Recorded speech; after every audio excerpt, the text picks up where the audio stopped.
1 টকাও নিদিয়াকৈ ফ্ৰিজ লৈ যাওক কোনো ধৰণৰ ডাউন পেমেণ্ট নালাগে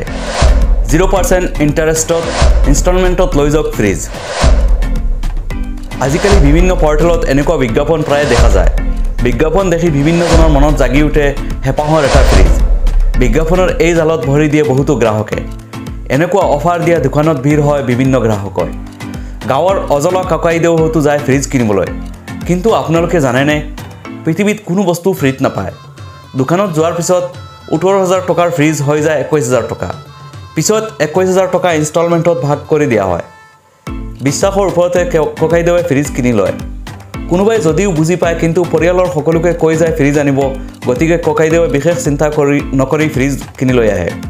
কিন্তু দেখকৈ টক খায় তেন্তে উপায় কি উপায় আছে আপোনালোকে অনলাইনৰ পৰা কিনক ৰেপুটেড অনলাইন শ্বপিং সাইটৰ পৰা কিনক